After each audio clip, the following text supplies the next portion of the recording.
दूध, दही, छाछ, मक्खन, घी सब एक ही वंश के हैं, फिर भी सबकी कीमत अलग है, क्योंकि श्रेष्ठता जन्म से नहीं बल्कि अपने कर्म, कला और गुणों से प्राप्त होती है। सब कुछ सीखना ही ज्ञान नहीं है, कुछ बातों को नजरअंदाज करना भी ज्ञान है। तुम बस सब्र करो और भगवान पर भरोसा करो, वो चमत्कार भी होगा जिसका तुम्हें इंतजार है। चिंता मत करो, एक दिन भगवान तुम्हें तुम्हारी सारी खोई हुई मुस्कुराहटें लौटा देंगे और फिर तुम पहले की तरह मुस्कुराओगे। विश्वास रखिए, अगर आप किसी के लिए निस्वार्थ कुछ अच्छा करोगे तो कहीं ना कहीं आपके लिए कुछ बहुत अच्छा जरूर हो रहा है। लोग कीचड़ उछालें तो परवाह ना करो, इंसान केवल वही दे सकता है जो उसके पास होता है।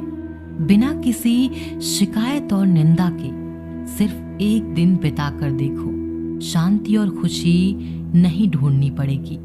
लोगों को इस बात से कोई फर्क नहीं पड़ता कि आप खुश हो या नहीं, उन्हें तो फर्क बस इस बात से पड़ता है कि आप उन्हें खुश रखते हो या नहीं। कुछ रास्तों पर अकेले ही चलना पड़ता है, ना दोस्त ना परिवार, बस आप और आपकी हिम्मत। कभी कभी थक कर लोग वैसे ही बन जाते हैं जैसा होने का दुनिया उन पर इल्जाम लगाती है। पागल होना भी जरूरी है। जिंदगी में समझदार लोग कहाँ खुलकर हंसते हैं। हमारे लिए कोई भी व्यक्ति कितना भी सुंदर या आकर्षित क्यों ना हो, लेकिन जीवन में आने के बाद मन उससे हट जाता है। इसीलिए कभी किसी को बार बार देखने को मन तरसता था तो आज उसे देखने का मन नहीं करता। कभी उसकी बातें मीठी लगती थी, आज उसकी बातें चुभने लगती हैं। यहाँ दोष रिश्तों का नहीं, मन का है, क्योंकि मन बहुत जल्दी ऊब जाता है। जब तक वो नहीं मिलता तब तक उसके लिए वो सोना है, लेकिन जैसे ही मिल जाता है उसके लिए वो सब मिट्टी हो जाता है। जिंदगी बोझ तब लगती है जब हर कार्य को ये सोचकर करते हैं कि इसे मैं कर रहा हूँ, बल्कि ये सोचें कि इसे ईश्वर करा रहा है। जल्दबाजी में किया गया विश्वास और मेहनत के बिना लगाई गई आस, इन दोनों का परिणाम धोखा ही होता है। जब तक हमारे पास कुछ धन संपत्ति है, कुछ गुण है, कुछ योग्यता है, तभी तक दुनिया हमारा आदर करती है। जब तक कोई मुंह पर बात ना कहे, यही समझना चाहिए कि उसने कुछ नहीं कहा। परिवर्तन प्रकृति का नियम है। नफरत का खुद का कोई अस्तित्व नहीं होता, वह केवल प्रेम की गैर हाजिरी का परिणाम है। त्याग के बिना कुछ भी पाना संभव नहीं है, क्योंकि एक सांस लेने के लिए भी पहली सांस छोड़नी पड़ती है। रात नहीं होगी तो सुबह का महत्व नहीं होगा, दुख के बादल नहीं आएंगे तो सुख का अनुभव ही नहीं होगा। जिस दिन आपने यह परवाह छोड़ दी कि लोग आपके बारे में क्या सोचते हैं, तो समझो उस दिन से आपने जिंदगी का आनंद लेना शुरू कर दिया।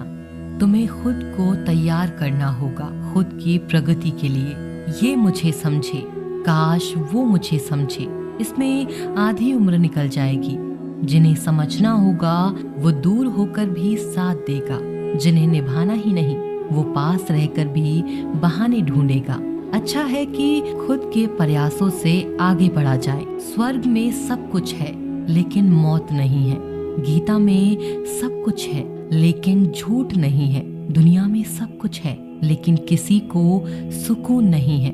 और आज के इंसान में सब कुछ है लेकिन सब्र नहीं है। हारना रोना कोई बड़ी बात नहीं, हर कोई हालात से हारता है और रोता है।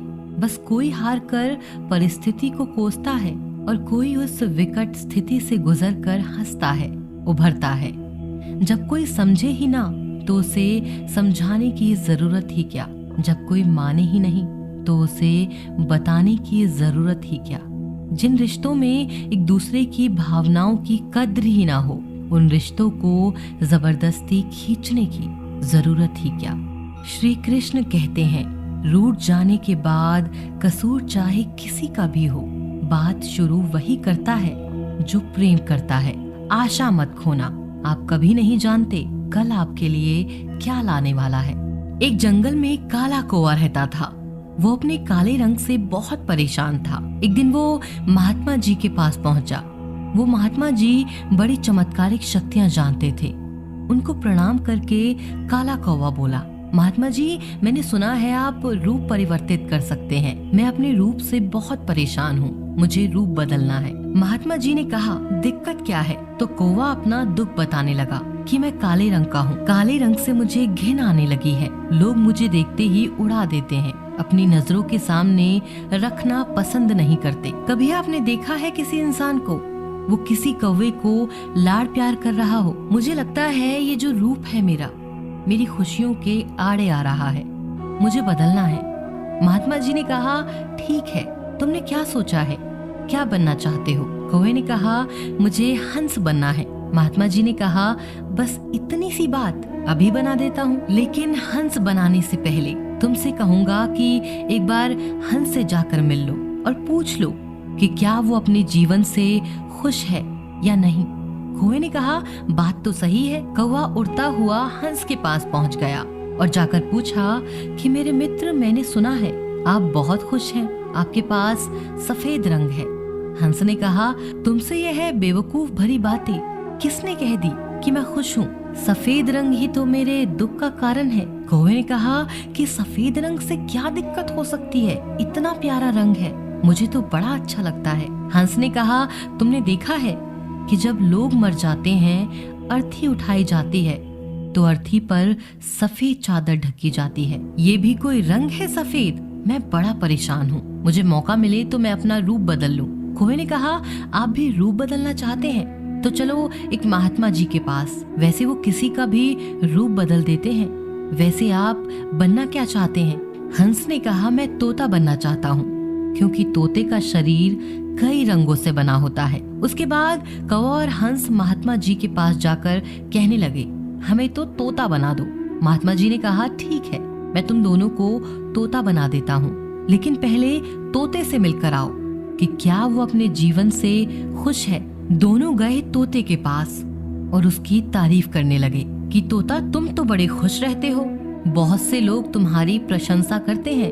तोते ने बहुत ही उदास होकर कहा, मैं अपने जीवन से खुश नहीं हूँ। ये हरा रंग देखो कितनी दिक्कत देता है और मैं खुश नहीं रहता। मेरे इस रूप की वजह से लोग मुझे पकड़ कर ले जाते हैं और अपने घर में पिंजरों में कैद कर लेते हैं, फिर बुलवाते हैं। मैं तो परेशान हो गया हूँ। लोगों ने मुझे अपने मनोरंजन का साधन बना लिया है। मुझे मौका मिले तो मैं रूप बदल लूं। ये दोनों एक दूसरे को देखने लगे। कौवा और हंस दोनों ने कहा, भाई चलो तुम रूप बदल देंगे, एक महात्मा जी हैं, वो हमारा रूप बदल देंगे। तीनों उड़कर पहुँचे महात्मा जी के पास। मैं तो मोर बनना चाहता हूँ। तीनों ने कहा, हमें मोर बनाओ। महात्मा जी ने कहा, ठीक है, बना देता हूँ, लेकिन उससे पहले मोर से जाकर मिल लो कि वो खुश है कि नहीं। उसके बाद तीनों उड़ के मोर के पास चले गए। मोर से पूछा कि तुम तो बड़े खुश लगते हो, तुमसे खुश इस दुनिया में कोई पक्षी नहीं है। इतने सुंदर पंख, इतना सुंदर रूप है, क्या नृत्य करते हो? मोर ने कहा, भाई यही तो दिक्कत है, यही तो परेशानी है। तुम्हें एक आवाज सुनाई दे रही है। तीनों ने कहा, हाँ सुनाई तो दे रही है, ऐसा लग रहा है कि कोई इंसान हमारी तरफ आ रहा है। मोर ने कहा, यहाँ खतरा है, उड़ जाओ। ये तीनों उड़ गए और मोर वहीं रह गया। एक तीर आ गया और आके मोर को लग गया। मोर झटपटाने लगा और तीनों से कहने लगा, सुन लो, जैसे हाल में हो उसी हाल में खुश रहो। मैं इतना सुंदर हूँ, इसीलिए तो मेरा शिकार कर लिया जा रहा है। मेरे पंख ले जाकर शिकारी बेच देगा। मोर ने मरते मरते कहा, सुनो कौवा, इस दुनिया में सबसे खुश अगर है तो वो हो तुम। कौवे ने कहा, कैसे? मोर ने कहा कि तुमने सुना है कभी कोई इंसान कोई को खा रहा हो? मुर्गी के बच्चों को खा लेता है, लेकिन कोई को कोई नहीं खाता, और कोई भी कोई को पिंजरे में बंद करके नहीं रखता, और तुम्हारा शिकार भी नहीं करता। तुम बहुत सुरक्षित हो, तुमसे किसी को मतलब ही नहीं, तो अपने हाल में खुश रहो। लेकिन दिक्कत यह है, तुम दूसरों से तुलना करने लगते हो और दुखी हो जाते हो। ये कहानी इन पक्षियों की नहीं, हमारी है। हम जिस हाल में हैं उसमें खुश रहना सीख लेना चाहिए। अगर तुलना करते रहेंगे तो तुलना का कोई अंत नहीं होता। तुलना हमारे सुखों का अंत कर देती है। याद रखना कि